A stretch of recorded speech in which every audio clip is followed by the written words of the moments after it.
Friends, ये हमारा second video है डे वन का। इसके अंदर हम देखेंगे कि किस तरीके से जो हमने ट्रेंड के बारे में सीखे उसको किस तरीके से अप्लाई करना है एकदम सही इसमें, और किस तरीके से हमें इसके ऊपर ट्रेड करना है। अगर आप ट्रेंड वाइज अगर कोई ट्रेड लेना चाहते हैं तो किस तरह का होगा, हम इसके बारे में जानेंगे। तो इस वीडियो में हम देखेंगे ट्रेंड को किस तरीके से आइडेंटिफाई करना है, कौन सी ट्रेंड है, और दूसरा हम ट्रेंड लाइन के जरिए इन सब चीज़ों को देखेंगे। तो अभी जैसे कि आप देख रहे हैं, यहाँ पे मैंने लगाया है निफ्टी 50 का चार्ट। ये लेटेस्ट चार्ट है हमारा, और इसमें से मैं अभी वॉल्यूम्स हटा लेता हूँ। जितनी भी अभी हमारी रिसर्च होगी वो होगी डेली चार्ट के ऊपर, टाइम फ्रेम में, क्योंकि ये काफ़ी ज़्यादा आपके स्मूथ होता है एज़ कम्पेयर टू इंट्राडे। तो अभी हम स्टार्टिंग लेवल पे, इंट्रोडक्टरी लेवल पे सारी चीज़ें डेली चार्ट के ऊपर देखेंगे। जैसे जैसे हम आगे बढ़ते जाएंगे कोर्स में, वैसे वैसे हम टाइम फ्रेम को कम करेंगे एज पर अवर कंडीशंस, कि अगर हम इंट्राडे कर रहे हैं या फिर स्विंग ट्रेडिंग कर रहे हैं उसके हिसाब से हम चार्ट को रखेंगे। तो अभी जैसे कि मैंने कल आपको कुछ मेथड्स बताए थे कि टेक्निकल इंडिकेटर के थ्रू आप किस तरह से चार्ट को पे ट्रेंड पता कर सकते हैं। दूसरा ये कि आप डॉट मेथड के थ्रू, जो क्लोजिंग होती है उसके थ्रू, या फिर क्लोज ओपन और क्लोज मेथड के थ्रू कर सकते हैं। और स्विंग हाई स्विंग लो के थ्रू आप कैसे पता कर सकते हैं, इनके बारे में हमने जाना था।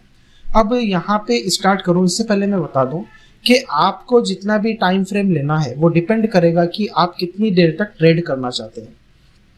ठीक है, फॉर एग्जांपल अगर आप इंट्राडे ट्रेडर है तो आपका टाइम फ्रेम अलग होगा किसी होल्डिंग करने वाले या फिर स्विंग ट्रेडर से। ठीक है, तो अभी मैं जो आपको दिखा रहा हूँ वो मैं दिखा रहा हूँ आपको स्विंग ट्रेडिंग के हिसाब से।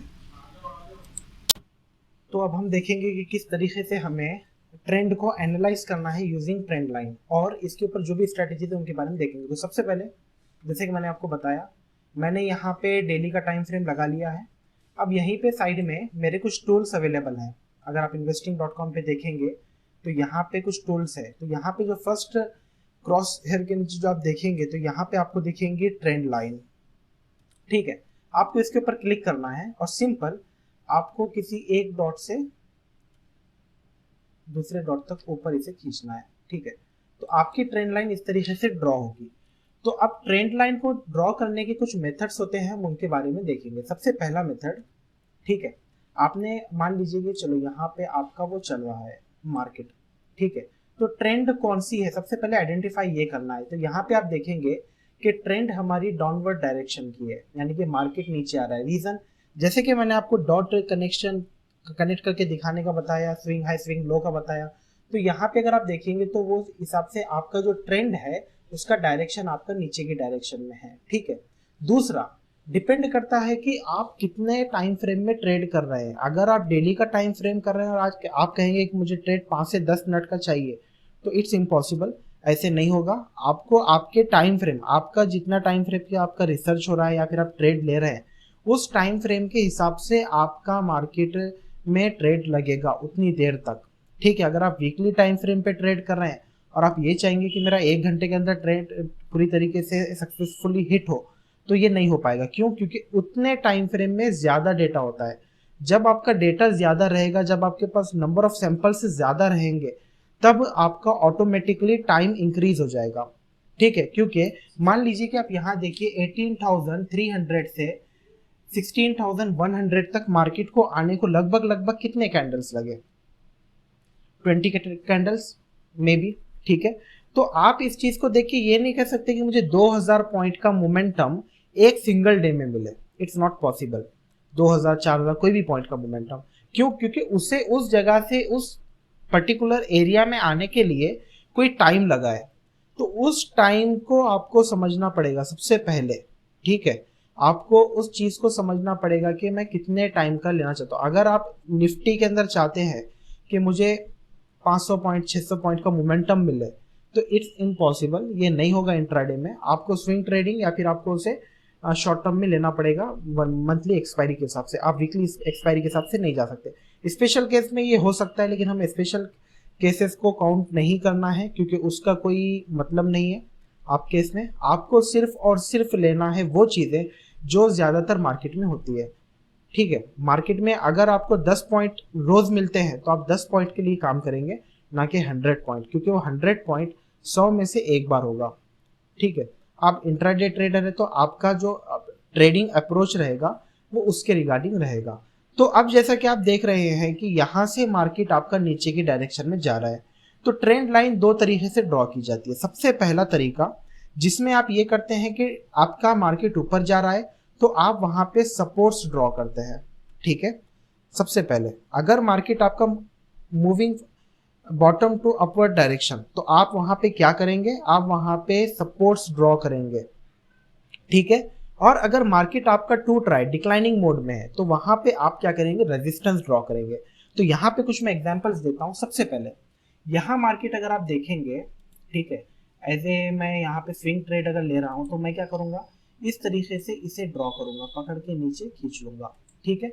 अब इसका पहला क्राइटेरिया ये रहेगा कि आपको जो ये मिल रहा है, ठीक है, सपोर्ट या रेजिस्टेंस, ये मिनिमम 2 होने चाहिए, 2, ठीक है। सिंगल इस पे नहीं होगा, 2 3 4, ठीक है, जितने हो उतना अच्छा है, ठीक है, उतनी आपकी वो ट्रेंड लाइन सक्सेसफुल है, पहला रीजन। दूसरा, ट्रेंड लाइन डिपेंड करती है कि वो कितनी ज्यादा बेंड है, यानी कितनी ज्यादा उसके अंदर कर्व है, ठीक है। अगर आपका ट्रेंड लाइन एकदम स्ट्रेट फॉरवर्ड है अपवर्ड डायरेक्शन में, अगर 90 डिग्री के पास तक 85 80 75 के पास अगर है, तो आपके वहां पे थोड़ा सा उस ट्रेंड लाइन में कुछ फेक ट्रेड्स मिलने के चांसेस रहेंगे, उसके बारे में आगे डिस्कस करूंगा। लेकिन अभी जैसा कि मैं आपको दिखा रहा हूं कि ट्रेंड लाइन आपकी, जैसा कि मैंने यहाँ पे ड्रॉ किया, आप देख सकते हैं यहाँ पे मैंने ड्रॉ किया है, और यहाँ पे क्या हो रहा है कि मार्केट आपका नीचे की डायरेक्शन में आ रहा है। तो जब आपका मार्केट नीचे की डायरेक्शन में आ रहा है तो आपको यहाँ पे कितने सपोर्ट मिले, सॉरी रेजिस्टेंस मिले, ये फर्स्ट हो गया, सेकेंड एंड थर्ड, ठीक है, फोर्थ। तो 4 आपको क्या मिले, यहाँ पे रेजिस्टेंस लेवल मिले। मींस मार्केट ने इस ट्रेंड लाइन को पिछली बार यहाँ पे रेस्पेक्ट की, फिर यहाँ की, अब यहाँ पे की, ठीक है। अब यहाँ पे लेकिन एक चीज को समझना है, हर बार ब्लाइंडली आपको ट्रेड मींस इसके हिसाब से नहीं करना है। ये डेटा हो सकता है कि पुराना हो जाए या फिर यहाँ पे ब्रेकआउट हो। आप इस ट्रेंड लाइन को या फिर सपोर्ट और रेजिस्टेंस को इस तरीके से समझे कि आपके घर में एक दीवार है और आप उस दीवार को हथौड़े से रोज एक एक मार रहे हैं, ठीक है। पहले दिन मारे नहीं टूटी, दूसरे दिन मारे नहीं टूटी, तीसरे दिन मारे नहीं टूटी, लेकिन जैसे जैसे आप उस दीवार के ऊपर पेनिट्रेशन कर रहे हैं, आप उसको तोड़ रहे हैं, वैसे वैसे वो कमजोर हो रही है। वैसे ही आपकी ट्रेंड लाइन और सपोर्ट और रेजिस्टेंस जितना ज्यादा हिट करेंगे उतना ज्यादा वो कमजोर होता रहेगा, कहीं पे भी उसका ब्रेकआउट आ सकता है और वहां से आपका ट्रेंड रिवर्सल हो सकता है, ठीक है। इस चीज को ध्यान रखें, वो 5 बार उसको रेस्पेक्ट किया और 6ठी बार भी मैं कर लेगा, ऐसा नहीं। ब्लाइंडली आपको ट्रेड नहीं करना है, आपको ट्रेंड के ऊपर या ट्रेंड लाइन के ऊपर जो भी ट्रेड करना है, एक प्रॉपर आपका अप्रोच होना चाहिए, आपके पास रीजन होना चाहिए, ठीक है, उसके हिसाब से। तो अभी जैसा कि मैंने आपको बताया कि अगर डाउनवर्ड डायरेक्शन में आपका मार्केट जा रहा है तो आप क्या करेंगे, आप उसको सीधा ऊपर से नीचे ट्रेंड लाइन को ड्रा करेंगे। अब मान लीजिए कि आपका मार्केट नीचे से ऊपर की तरफ मूव कर रहा है, ठीक है, जैसे कि इस वाले सिनेरियो में आपका अप ट्रेंड है, ठीक है। तो आप इसको ड्रॉ कैसे करेंगे, इस तरह से, ठीक है, ओके। तो यहां पे मेरा क्या हुआ, ट्रेंड लाइन ड्रॉ हुआ। आप इस तरीके से भी ड्रॉ कर सकते हैं चाहे तो, ओके, हाँ। अब यहाँ पे फर्स्ट वाली ट्रेंड लाइन के हिसाब से अगर मैं देखूं तो मुझे यहाँ पे कितने मिल रहे थे, नंबर ऑफ सपोर्ट एरिया, उसके बारे में देख लेते हैं। एक यहाँ पे मिला, इस जगह पे मिला, ठीक है, 2 मिले मुझे। दूसरा एक यहाँ मिला और यहाँ पे मिला, ठीक है। फिर ब्रेकआउट हुई और मार्केट नीचे की तरफ आया, ठीक है। जब भी आपका मार्केट अगर टूट रहा है तो वहां पे आप क्या करेंगे, इस तरीके के रेजिस्टेंस ड्रॉ करेंगे, ओके। और जब मार्केट आपका असेंडिंग डायरेक्शन में है, ऊपर की डायरेक्शन में, तो आप क्या करेंगे, इस तरह के सपोर्ट्स ड्रॉ करेंगे नीचे की डायरेक्शन में, ठीक है। तो ये ट्रेंड लाइन ड्रॉ करने का तरीका, ठीक है, इसके हिसाब से आपको करना है। अब हमने जो ट्रेंड के हिसाब से देखे थे, ट्रेंड हमने आइडेंटिफाई करे थे कि कौन सा ट्रेंड हमारा सही है, यानी कि अपवर्ड डायरेक्शन में, कौन सा डाउनवर्ड डायरेक्शन में, उसके बारे में हमने इससे पहले के पार्ट 1 में देखे थे। पार्ट 2 में हमने ट्रेंड लाइन के बारे में देख लिए, ठीक है। ट्रेंड लाइन के बारे में देख लिए। अब हम देखेंगे कि ट्रेंड लाइन को किस तरीके से हमें ये चेक करना है कि ये आपकी ट्रेंड लाइन वैलिड है या नहीं है। तो जैसा कि मैं आपको बताऊं, अभी मैं ये सब हटा देता हूं, इस वाले एरिया को मैं लेता हूं,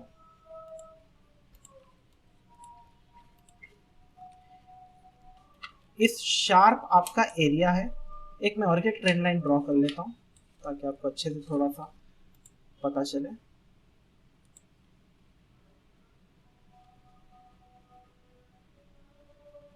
ठीक है, ओके। यहाँ पे दो ट्रेंड लाइन है। पहला ट्रेंड लाइन आपका जो मैंने यहाँ पे एकदम यहाँ ड्रॉ किया, और दूसरा आपका ट्रेंड लाइन यहाँ पे है। ठीक है, अब देखिए पहले ट्रेंड लाइन में आप यहाँ पे इसका एंगल चेक कीजिए। ठीक है, वाटर लेवल पे आप इसका एंगल चेक करेंगे तो ये काफी ज्यादा 90 के करीब है। जितना ज्यादा आपका असेंडिंग डायरेक्शन में मार्केट जा रहा है और 90 के करीब है आपका ट्रेंड लाइन, उतना ज्यादा उसके ब्रेकआउट होने के चांसेस बढ़ जाएंगे। रीजन ये रहेगा क्योंकि यहाँ पे जो बायर्स थे वो काफी ज्यादा एग्रेसिव बाइंग कर रहे थे। ठीक है, तो मार्केट तेजी से ऊपर की तरफ गया, लेकिन ऐसा हर बार नहीं होता क्योंकि मार्केट हो सकता है कहीं पे सुस्त पड़ जाए। अगर मार्केट यहाँ पे मान लीजिए सुस्त हो जाता कुछ टाइम के लिए आपका मार्केट सुस्त हो जाता, तो ये ट्रेंड लाइन क्या करती, ब्रेकआउट देती, और फिर मार्केट अगर ऊपर चला जाता तो वो क्या होता हमारा फेक ब्रेकआउट। तो जितना ज्यादा 90 के करीब आपका ट्रेंड लाइन रहेगा, ठीक है, 90 की आपकी लाइन कहाँ पे रहेगी, तो आपकी 90 की लाइन यहाँ पे रहेगी अपने इस जगह पे। ठीक है, जितना ज्यादा ये 90 के करीब रहेगा उतना ज्यादा आपके यहाँ पे ट्रेंड लाइन के फेक ब्रेकआउट्स मिलने के या फिर ट्रेंड लाइन में एरर्स मिलने के चांसेस बढ़ जाएंगे। और जितना ज्यादा आपका 90 के बिलो 90 या 45 एंगल रहेगा, ठीक है, जैसे कि ये वाला, उतनी ज्यादा आपकी क्या रहेगी, इसकी वो बढ़ जाएगी। ठीक है, क्वालिटी बढ़ जाएगी, यानी कि यहाँ पे आपको क्वालिटिव लेवल ही मिलेगा। लेकिन जैसे कि मैंने पहले वीडियो में दिखाया, गलती यही होती है कि हमें ट्रेड करना होता है इंट्राडे के लिए और हम डेटा लेते हैं 5 साल 10 साल का। ठीक है, आपको डेटा सिलेक्ट करना बहुत जरूरी है। मैं डेटा किस तरीके से सिलेक्ट करना है इसके ऊपर पार्ट 3 बना देता हूँ डे 1 का, या फिर इसी में बता देता हूँ ताकि आपको समझ में आए कि हमें किस तरीके से डेटा का सिलेक्शन करना होता है। ये इंपॉर्टेंट है बहुत ज़्यादा, क्योंकि आप जितना ज़्यादा सिंपल ट्रेडिंग को रखेंगे उतना ही ज़्यादा आपके ट्रेड्स में इफेक्टिवनेस आएंगे। ठीक है, तो आपको समझना है, जितना ज़्यादा 45 डिग्री का बेंड रहेगा आपका ट्रेंड लाइन, उतना ही ज़्यादा वो क्या रहेगा, आपका मोर प्रिफरेबल रहेगा। आप उसको प्रेफरेंस ज़्यादा दीजिए एज कंपेयर टू जो आपके 90 डिग्री के एंगल के पास है ट्रेंड लाइन। ट्रेंड को इसी के हिसाब से आप समझिए। ठीक है, ट्रेंड अगर मैं ओवरऑल देखूं इस एरिया से इस एरिया पे, तो ट्रेंड डेफिनेटली अप है, लेकिन मैं यहाँ पे डेटा कौन सा ले रहा हूँ उसके ऊपर ये सब चीज़ें डिपेंड करेगी। मैं इंट्राडे का डेटा ले रहा हूँ, मैं डेटा ले रहा हूँ स्विंग ट्रेडिंग का, मैं इन सब चीज़ों के ऊपर क्या करूँगा, इन सब चीज़ों को चेक करूँगा। तो जो आपका डेटा रहेगा वो इंपॉर्टेंट रहेगा। तो ट्रेंड लाइन कैसे ड्रॉ करनी है उसके बारे में बात की। ट्रेंड लाइन आपका कितने डिग्री का एंगल बनना चाहिए या फिर कितना उसका बेंड होना चाहिए, इसके ऊपर मैंने बात की। अब मैं तीसरी बताता हूँ, इस पे मैं आपको डाउनवर्ड डायरेक्शन का एग्जांपल नहीं दूंगा क्योंकि वो सेम ही रहेगा, उसमें कुछ ना चेंजेस नहीं रहेगा। ठीक है, अब मैं यहाँ पे आपको कुछ चीज़ें बताता हूँ कि आपको ट्रेंड लाइन पे किस तरीके से ट्रेड करना है। ठीक है, अगर आप ना ट्रेंड लाइन के हिसाब से अगर ट्रेड करते हैं तो मैं इन सबको यहाँ से हटा देता हूँ। अभी फिल वक्त के लिए मैंने यहाँ पे हटा लिया। ओके, अब मैं आपके सामने एक सेटअप रखता हूँ सिंपल वाला। मैं यहाँ लगा लेता हूँ मूविंग एवरेज।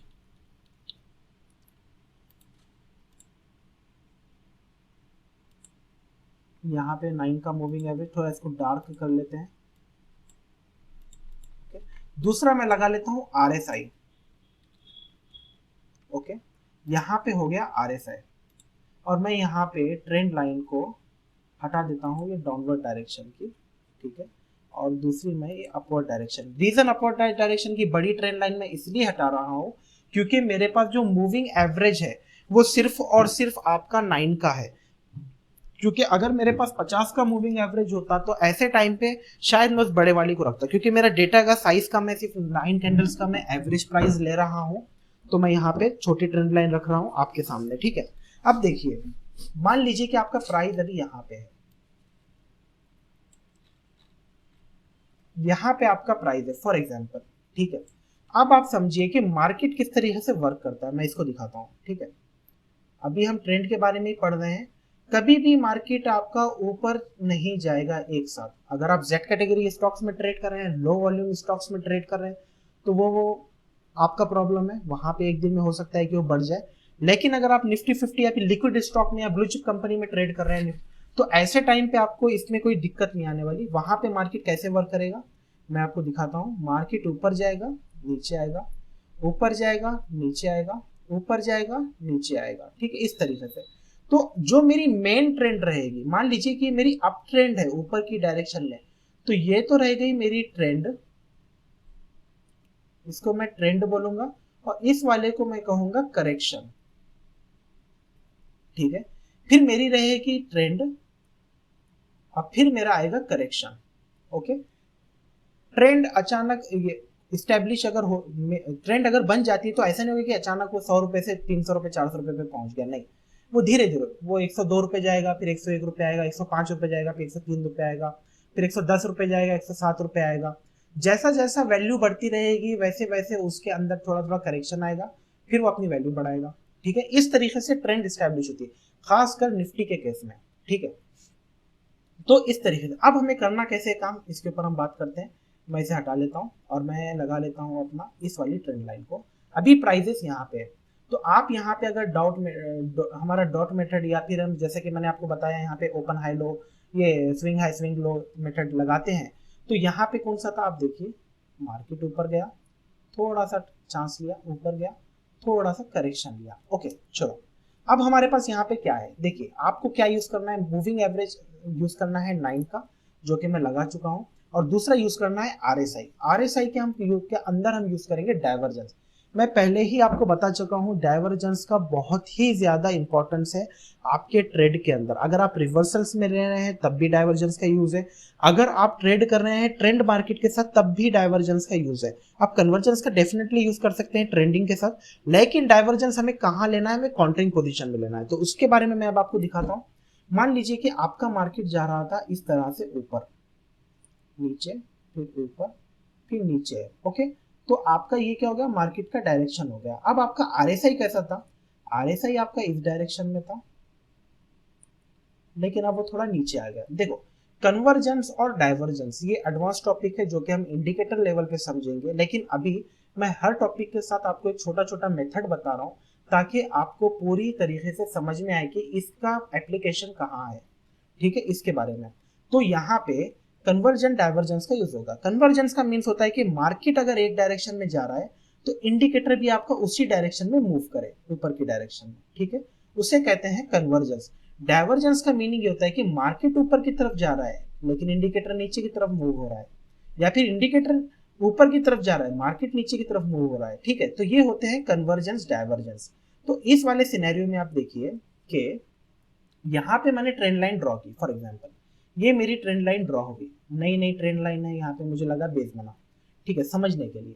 अब क्या हुआ यहाँ पे आप देखेंगे तो प्राइस यहाँ पे ऊपर की तरफ है, आपका इस एरिया पे नीचे की तरफ है आपका इंडिकेटर, मींस यहाँ पे डाइवर्जेंस क्रिएट हुआ है, ओके, आपका डाइवर्जेंस यहाँ पे क्रिएट हुआ है। अब मैं क्या करूंगा, ट्रेंड अप है, तो ये क्या था, ये छोटे वाला, ये है आपका काउंटर ट्रेंड, ये आपका करेक्शन है। यानी कि यहाँ पे जिन लोगों ने परचेजिंग यहाँ पे की थी, यहाँ पे की थी, यहाँ पे की थी, वो लोग अब क्या कर रहे हैं, अपना प्रॉफिट बुक करे। प्रॉफिट बुक करे तो डेफिनेटली सेलिंग होगी, सेल होगा तो प्राइस नीचे आएगा, ठीक है। पूरा का पूरा गेम डिमांड सप्लाई पे चलता है। अगर आपको कॉल करके कोई ये कहता है कि हमारे लोग बैठे हुए हैं जो कि प्राइस को ऊपर नीचे करते हैं, तो ये गलत है, क्योंकि नए लोगों के साथ ऐसे बहुत सारे एडवाइजर्स या फिर फ्रॉड लोग होते हैं जो ये कहते हैं कि हम प्राइस को मूव कर, प्राइस कोई मूव नहीं करता। प्राइस सिर्फ और सिर्फ डिमांड और सप्लाई पे ही मूव होता है, इसको कोई घुमा नहीं सकता है। आप अच्छे स्टॉक में वो कीजिए, काम कीजिए, ठीक है। तो हमें क्या करना है, हमें काउंटर ट्रेंड में ट्रेड लेना है।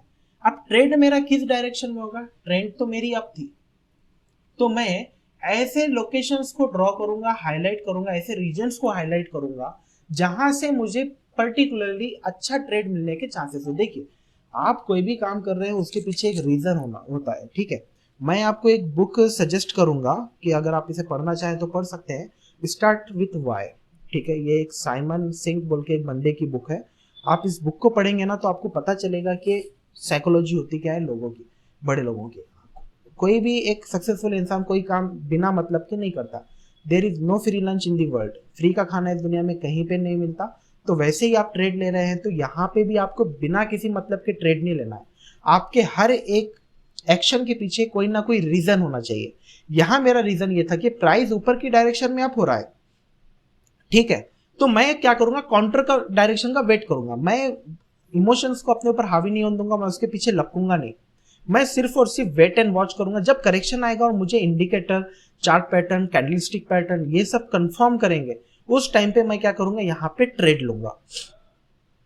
ठीक है, तो अब कैसा हुआ कि यहाँ पे ये हुआ है कि आपका यहाँ पे काउंटर ट्रेड जनरेट हुआ। अब यहाँ पे फायदा क्या होता है, फायदा ये होता है कि जब भी आपका काउंटर ट्रेंड बनता है और आपको यहाँ से मेन ट्रेंड में वो इस्टेब्लिश होना चाहता है, मेन ट्रेंड तो हमारी अप ट्रेंड थी, काउंटर ट्रेंड डाउनवर्ड था छोटे टाइम के लिए, तो हमें क्या मिलता है, सबसे पहले स्टॉप लॉस कम मिलता है। आप बड़े बड़े स्टॉप लॉस के पीछे ना जाएं, छोटे छोटे stop loss, reasoning stop loss होने चाहिए। लग जाए कोई मसला नहीं, लेकिन अगर आपका स्टॉप लॉस छोटा रहेगा और उसमें मोमेंटम की क्षमता बड़ी रहेगी तो आपका risk to reward automatically increase होगा। पूरा गेम कैलकुलेशंस का है, रिस्क टू रिवॉर्ड है, मनी मैनेजमेंट है, ट्रेड मैनेजमेंट है। स्ट्रैटेजी का कोई काम नहीं है। स्ट्रैटेजी एक सिर्फ और सिर्फ आपको एंट्री एग्जिट यही देती है और कुछ नहीं देती है। तो आपको क्या मिलेगा, सबसे पहले फायदा ये होगा कि आपको यहाँ पे छोटा सर का क्या मिलेगा, क्या मिलेगा, स्टॉप लॉस मिलेगा। ठीक है, और यहां से फिर आपको टारगेट बड़ा मिलने की वो रहेगी। आप चाहे तो ट्रेलिंग स्टॉप लॉस कर सकते हैं क्योंकि आपकी ट्रेंड स्टैब्लिश है। सबसे अच्छी ट्रेंडिंग स्ट्रैटेजी में यही होता है कि आपको यहाँ पे स्टॉप लॉस छोटे मिलते हैं, ठीक है, एज कंपेयर टू आपके जो रिवर्सल्स होते हैं, क्योंकि रिवर्सल्स के अंदर ये होता है कि हमें बफर जोन ज्यादा रखना पड़ता है, हो सकता है कि फेक ब्रेकआउट हो जाए, तो ये चीजें होती हैं। तो यहाँ पे आपको हमेशा आपके लॉसेस को कंट्रोल में रखना है। लॉस एक बार आपके हाथ से निकल गया तो प्रॉफिट तो आपको कभी नहीं मिलेगा। और दूसरा, मार्केट में आप जब भी ट्रेड लगाते हैं प्रॉफिट आपका साथ नहीं देता, लॉस देता है, क्योंकि आप वो खुद डिसाइड कर सकते हैं, वो आपकी विल पावर है कि आप कितना रखना चाहते हैं। ज़्यादातर 1% जब मैं मनी मैनेजमेंट के ऊपर आऊँगा तो उसके पीछे भी काफ़ी सारे कैलकुलेशंस है, मैं उन पे भी बताऊंगा। ठीक है, तो अभी इतना है कि हमें यहाँ पे क्या मिल रहा है, चलो मुझे यहाँ पे स्टॉप लॉस छोटा मिल गया। अब मैं स्टॉप लॉस कैसे रखूँ, मेरे पास ट्रेंड लाइन है और मेरे पास है मूविंग एवरेज। ठीक है, तो आप, अब मैं आपको क्या करता हूँ, एक आइडिया बताता हूँ कि हमें करना कैसे है। आप मुझे मान लीजिए कि यहाँ पे ग्रीन कैंडल बनी और ये मेरी सिग्नल कैंडल है फॉर एग्जांपल, इसके ऊपर मैंने बाय कर लिया। स्टॉप लॉस कहाँ रखें, सबसे बड़ा क्वेश्चन ये होता है। ठीक है, स्टॉप लॉस लगाने की भी कुछ बेसिक्स मेथड्स होते हैं, अलग अलग स्ट्रेटेजी में अलग अलग मेथड। कुछ में कैंडल का लो रखना, ये रखना, ये सब बकवास है, ऐसा कभी नहीं होता। आपको कैलकुलेशन के हिसाब से काम करना है। मार्केट नंबर्स पे चलता है, आपके पास नंबर अच्छे होने चाहिए। अब नंबर कैसे गिनना है तो मैं गिनता हूँ। देखिए, यहाँ पे कोई कैंडल थी होगी, यहाँ पे एक एवरेज प्राइस है, इस जगह पे भी एक एवरेज प्राइस है, इस जगह पे भी एक एवरेज प्राइस है, इस जगह पे भी आप एवरेज प्राइस है। ठीक है, अब मैं क्या करता हूँ, थोड़ा कर्सर ले लेता हूँ अपना। ओके, यहाँ का एवरेज प्राइस कितना था, एक मिनट कैलकुलेटर। ओके, हाँ, ये मेरा जहां पे मुझे ग्रीन मिला, इस जगह पे एवरेज प्राइस, इस जगह पे एवरेज था, यहाँ दिखेगा आपको मूविंग एवरेज, हाँ इस जगह पे। तो इस जगह पे इसका एवरेज प्राइस है 16,410।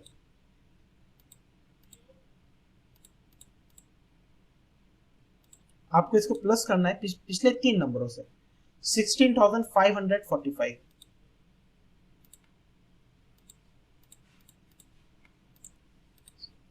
इससे एक पहला कितना रहेगा, 16,340।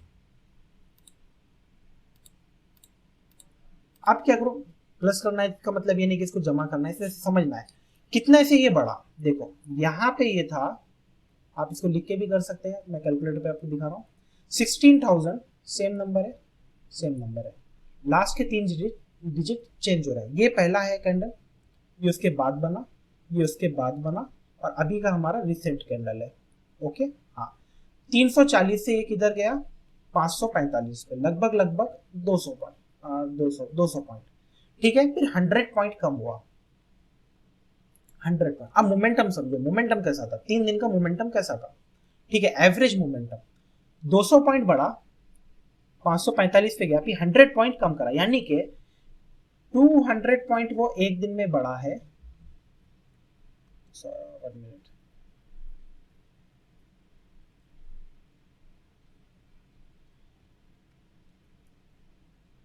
200 पॉइंट वो बढ़ा और 100 पॉइंट क्या हुआ, माइनस हुआ। ठीक है, मतलब अब इनके बीच का आप निकाल लीजिए, बीच का क्या निकला कि 100 पॉइंट का क्या है इसमें एवरेज, ये क्या कर रहा है, एवरेज इसका गेन है। ठीक है, यानी कि 100 पॉइंट कैसा, क्योंकि ट्रेंडिंग है, आप समझिए हम ऊपर की तरफ जा रहे हैं, तो कितने पॉइंट बढ़ा 3 दिन में, यानी कि कितना बढ़ेगा एवरेज, 100 पॉइंट। करेक्ट, इस बात को आप मानते हैं। 200 पॉइंट पहले बढ़ा, फिर 100 पॉइंट कम हो गया, लेकिन अभी कितना है वो, 100 पॉइंट तो ऊपर ही है, इस वाले एरिया से तो ऊपर ही है। ठीक है, लगभग मैं मोटा मोटा हिसाब ले रहा हूँ समझने के लिए। ठीक है, अब क्या करिए, अब आ जाइए सिंपल यहाँ पे 100 पॉइंट, इसको याद रखना, मैं इसको कट कर लेता हूँ। ठीक है, ओके, हाँ, अब मुझे तो लेना था स्टॉप लॉस, मेरा कैंडल यहाँ पे है। ठीक है, स्टॉप लॉस, अब स्टॉप लॉस कहाँ पे रखूँ मैं। ठीक है, ये तो नहीं होगा कि बेसिक मुझे मिलेगा, मुझे ये पता है 100 पॉइंट का मोमेंटम दे रहा है, यानी कि 100 पॉइंट के इससे बढ़ रहा है। ठीक है, उस दिन यहाँ पे ये 3 इसमें ये बढ़ रहा था। ठीक है, बाद में मुझे एक काउंटर ट्रेंड मिली। अब देखिए इस वाले प्राइस, यानी कि ऊपर से नीचे तक ये कितना आया, 16,688, 16,700 मोटा मोटा, तो ये नीचे आया 16,378 रुपीज, यानी कि 2 दिन में ये इस वाले रेंज से ज्यादा क्या हुआ, इसका एवरेज, सॉरी एवरेज ले रहे हैं ना हम, तो एवरेज लगा 16,410 एंड 16,434। ठीक है, तकरीबन हमें कितने रुपए का, 24 रुपए का, इसमें क्या मिला, हमें गैप मिला, क्योंकि ये ऊपर से नीचे की तरफ आया। काउंटर, समझिए काउंटर में मैं काम कर रहा हूं, तो मुझे यहाँ पे कितना मिला, 24 रुपए का, 14 रुपए, 24 रुपए का मुझे यहाँ पे रेंज मिला। अब मैं देखूंगा कि मेरी ट्रेंड लाइन, क्योंकि मैं ट्रेंड लाइन ड्रॉ किया था। ठीक है, और मेरा मूविंग एवरेज कहाँ पे। ठीक है, उसके हिसाब से मैं क्या करूंगा, इसमें अपना स्टॉप लॉस का बफर जोन रखूंगा, जहां पे भी मुझे लगेगा मैं उसमें बफर जोन रखूंगा कि हाँ इतना बफर। तो मेरा बफर जोन कहाँ पे रहेगा, बफर जोन मेरा रहेगा लगभग उसका हाफ, यानी कि इसके लो का आधा, 24 रुपए था, मैं रुकता हूँ 12 रुपए। ठीक है, क्योंकि नेक्स्ट डे अगर नीचे जाने का रहेगा तो जब भी चला जाएगा। अभी मैं सिर्फ आपको मोटा मोटा बता रहा हूँ, जैसे जैसे आगे बढ़ेगा तो आपको समझ में आएगा कि मैं किस तरीके से आपको समझा रहा हूँ। अभी आपको ये लग रहा होगा कि मैं कुछ ऐसा बता रहा हूँ जो आपको नहीं पता। देखिए, मैं एक ट्रेडर हूँ, तो मैं ट्रेडिंग जो करता हूँ ये मैं खुद से सीखा हुआ हूँ। ठीक है, ये कोई नेट पे का ज्ञान नहीं है या फिर किसी के पास से सीखा हुआ है। मेरा कोई भी कंटेंट ऐसा नहीं रहेगा जो आपको किसी के पास से या मैं किसी का कॉपी कर रहा हूँ। ठीक है, तो ऐसा कुछ नहीं, ये सब कैलकुलेशन बेस्ड है। आपको वो काम करना है जो मार्केट में कोई नहीं कर रहा। अगर मार्केट में सक्सेसफुल होते लोग यूट्यूब देख के या फिर कोई ऐसा बुक्स पढ़ के या फिर वो करके, देखो वहां से सिर्फ ज्ञान मिलेगा। ठीक है, अभी भी 95% लोग ही लॉस करते हैं और 5% लोग ही प्रॉफिट करते हैं। तो आपको उन 5% लोग में जाना है। वो 5% लोग वो क्या काम करते हैं। ठीक है, डेटा तो सबके पास सेम अवेलेबल है, गूगल सबके पास अवेलेबल है, यूट्यूब सबके पास अवेलेबल है। वो लोग कुछ ऐसा इंपॉर्टेंट, कुछ ऐसी टेक्निक्स यूज कर रहे जो हमारे पास नहीं है, तो हमें वही टेक्निक खुद से डेवलप करनी है। ठीक है, ये कोई sophisticated state of the art technology नहीं है, सिंपल कैलकुलेशंस है। आप समझिए प्राइस किस तरीके से बिहेव कर रहा है। ठीक है, आप इसको इस तरीके से समझिए कि आप बाजार में गए सब्जी लाने, पहले मिली 10 रुपए में, अगले दिन मिली 12 रुपए में, फिर अगले दिन मिली 14 रुपए में। आपको समझ में आ गया, आपके सबकॉन्शियस माइंड में आ गया कि 2-2 रुपए से इंक्रीमेंट हो रहा है। अगले दिन आप कितना लेके जाएंगे, 16 रुपए लेके जाएंगे। ठीक है, ये क्यों हुआ, आपने इस चीज को समझे। आप अगले दिन 8 रुपए लेके जाएंगे क्या, नहीं, क्योंकि आप पिछले प्रीवियस 3 दिन से खरीद रहे हैं। पहले 10 पे खरीदा, फिर 12 पे खरीदे, फिर 14 पे खरीदे। अब चौथे दिन जाएगा तो आपको लग रहा है कि यार ये मुझे 15-16 रुपए में मिलेगा। अब वो मिलता है नहीं मिलता है, खरीदे के बाद ही 100% होगा। लेकिन आपने क्या निकाली है, एक आपने अजम्पशंस लगा लिए कि हाँ इस तरीके से होगा। तो वैसे ही भाई मार्केट में मुझे बफर जोन रखना कितने है। अगर कोई 16,000 रुपए की स्क्रिप्ट है और कोई 100 रुपए की है, तो 16,000 पे मैं 5 पैसे का तो बफर जोन रख नहीं सकता, मुझे वहां पे ज्यादा रखना पड़ेगा। दूसरा, मोमेंटम भी अलग अलग होता है, हर दिन का मोमेंटम अलग होता है। ठीक है, तो मोमेंटम के हिसाब से भाई कितना मोमेंटम देगा, मेरा स्टॉप लॉस तो नहीं खा जाएगा। अक्सर लोगों की गलती यही रहती है कि भाई मेरा स्टॉप लॉस लगने के बाद ही मार्केट ऊपर जाता है। वो लोग सब सही कैलकुलेशन करते हैं, main stop loss placing method गलत रहता। आपको समझना है कि भाई कितना, भाई सेलर अगर यहां से फिर आता है तो कितना आएगा नीचे, इस चीज को समझना है। ठीक है, तो इस तरीके से आपको क्या करना है, स्टॉप लॉस प्लेस करना है। ये सिर्फ और सिर्फ एक सिंपल सा मेथड था, अगर आप स्टार्टिंग लेवल पे हैं समझने के लिए। बेसिकली अभी हम सिर्फ और सिर्फ ट्रेंड पढ़ रहे हैं, ट्रेंड के बारे में ही पढ़ रहे हैं और कुछ नहीं है। मैं सिर्फ आपको बता रहा हूं कि वर्किंग किस तरीके से होती है ट्रेंड के अंदर। जैसे जैसे आगे बढ़ेंगे आपको समझ में आएगा कि वर्किंग प्रोसीजर कैसा है, और दूसरा आपको ये समझ में आएगा कि इसमें किस तरीके से काम होता है। ठीक है, अभी आपका मीन्स पहला ही दिन चल रहा है क्योंकि डे 1 है और क्लास 2 है ये, और मैं जितना हो सके उतना आपको ज्ञान देने की कोशिश कर रहा हूँ। पूरा प्रैक्टिकल नॉलेज है, आप इसको क्रॉस चेक कर सकते हैं, कहीं पे भी क्वेश्चन हो आप मुझे से पूछें, मैं उसको आपको आंसर दे दूंगा। ठीक है, दूसरा लेकिन एक इंपॉर्टेंट चीज मैं ये बता दूं, प्रैक्टिस लगेगी आपके सबकॉन्शियस माइंड के अंदर, आपको ये पूरा फीड करना पड़ेगा डेटा। जब आप डेटा फीड कर लेंगे तभी आप समझ में आएगा कैसे होगा।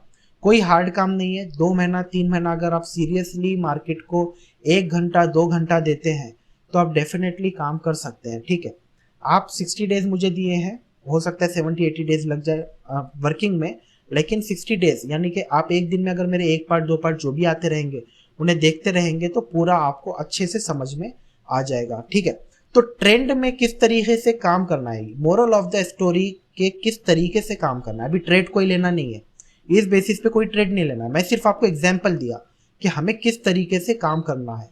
ठीक है, तो ट्रेंड लाइन और ट्रेंड के हिसाब से किस तरीके से काम करना होता है, अगर आपको इसमें समझ में आ चुका है या फिर कोई क्वेश्चन है तो आप मुझे व्हाट्सएप पे मेरे मैसेज करके पूछ सकते हैं, मैं उसके बारे में दिखा दूंगा। ठीक है, नेक्स्ट हमारा कैंडलस्टिक्स रहेगा। जैसे जैसे हम बढ़ते जाएंगे, अब जैसे कि हमने ट्रेंड को सीख लिया तो हम कैंडलस्टिक्स में ट्रेंड को अप्लाई करेंगे। जब कैंडलस्टिक्स खत्म हो जाएंगे हम इंडिकेटर्स पे आएंगे, तो हम कैंडलस्टिक्स इंडिकेटर के साथ कौन कौन की चीज़ों को अप्लाई करेंगे, ट्रेंड, कैंडलस्टिक और इंडिकेटर। फिर हम चार्ट पैटर्न पे आएंगे तो हम क्या चीज़ों को अप्लाई करेंगे, ट्रेंड को ऐड करेंगे, कैंडलस्टिक ऐड करेंगे, इंडिकेटर्स ऐड करेंगे और साथ में चार्ट पैटर्न सीखेंगे। इस तरीके से हम धीरे धीरे जो पहले है उनको सीखेंगे। ऐसा नहीं होगा कि अगला पार्ट पिछला सा पार्ट, ऐसा कुछ नहीं होगा।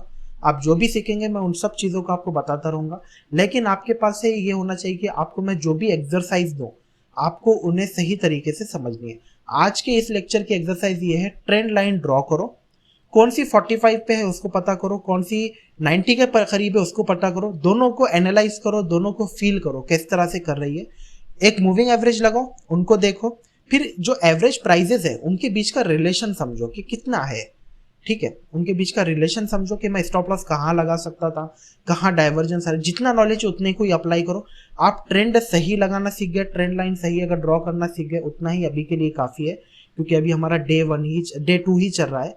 ठीक है, उसी के हिसाब से तो इस वीडियो में इतना उम्मीद करता हूँ कि आपको ट्रेंड लाइन के बारे में समझा होगा और ये समझा होगा कि हम किस तरीके से ट्रेंड में काम करते हैं। ठीक है, इसके बारे में तो इस वीडियो में इतना ही, मिलते हैं नेक्स्ट वीडियो में, उसके ऊपर हम कैंडलस्टिक्स के बारे में सीखेंगे। अगर मुझे इसमें लगता है, अगर मुझे मेरे पास क्वेश्चंस आते हैं, क्योंकि अभी मेरे तकरीबन 2 दिन हो रहे हैं और 175 प्लस स्टूडेंट हो चुके हैं, तो काफ़ी ज़्यादा लोगों के डिमांड आ रही है कि इस बारे में बताओ। तो अगर आपकी भी कोई डिमांड है कि मुझे इसके बारे में बताना चाहिए, जो मैं टॉपिक अगर लगता है आपको कि सिग्निफिकेंट हो, इसके अंदर ऐड होना चाहिए, तो डेफिनेटली बताइए, हम इसके अंदर कंटेंट ऐड करते रहेंगे जो सबके लिए फ़ायदेमंद है। तो इस वीडियो में इतना ही, मिलते हैं नेक्स्ट वीडियो में।